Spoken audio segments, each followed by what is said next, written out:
Welcome back for another Daily Shot of Shari. Yesterday I covered dancing in the park with a man with a rubber chicken, as well as how to actually get started in this personal development journey of yours.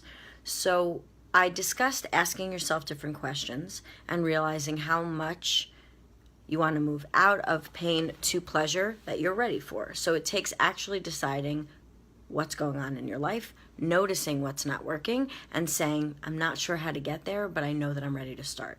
So today I promise to come back with what happens as the next step, and here I am.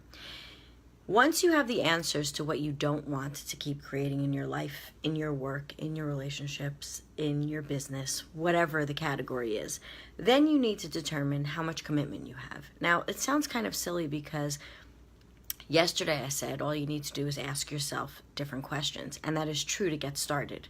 But to move from noticing, realizing what's around you, and then to move into action and not stay in overwhelm or start judging yourself and beating yourself up of, oh, I didn't realize how bad this was, or how did I let myself get here, which we've all done a million times, whether it's the 5 pounds and your jeans don't fit, or you turn around and your relationships with people that you love are no longer strong.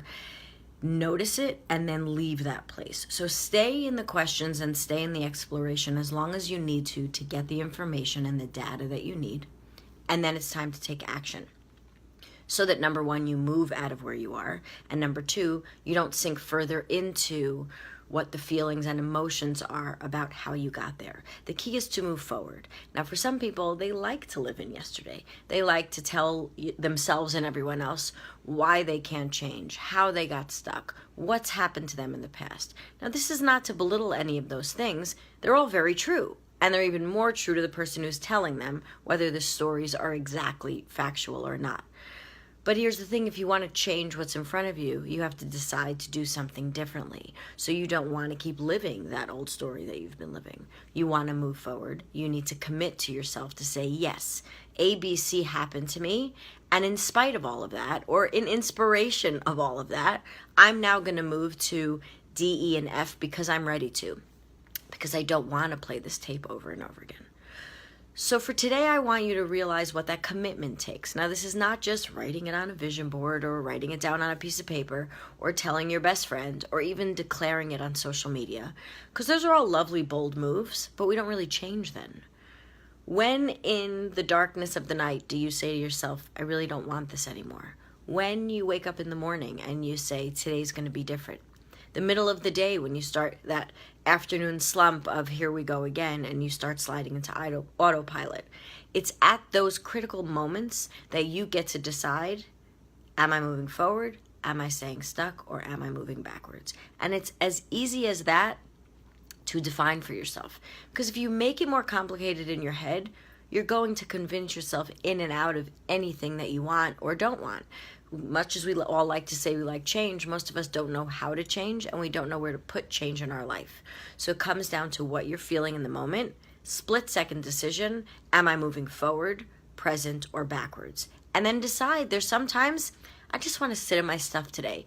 Allow yourself to do that. If you're having a bad day, if you had a fight with somebody, if your work isn't fulfilling that day, this isn't pretending that what's in your life currently is not real. It's about acknowledging it and saying, I'm committing to changing it. If today were a moving forward day, what could I do differently? Maybe it's look for some new clients. Maybe it's sit down with your partner and talk about something that needs to be spoken about. Or say to them, there's no conversation, let's go out for a date. Let's say it's changing how you eat one meal a day. We're talking about little incremental wins that help you believe that change is possible, because then that commitment becomes easier to stick to. So tomorrow I'll talk about what happens next once that commitment is in place. But for today, work on telling yourself the truth about what are you really committed to. Because lots of times we have a whole to-do list of things we want to change, but we're more committed to staying stuck. So I will see you tomorrow in tomorrow's Daily Shot of Shari. Have a great day.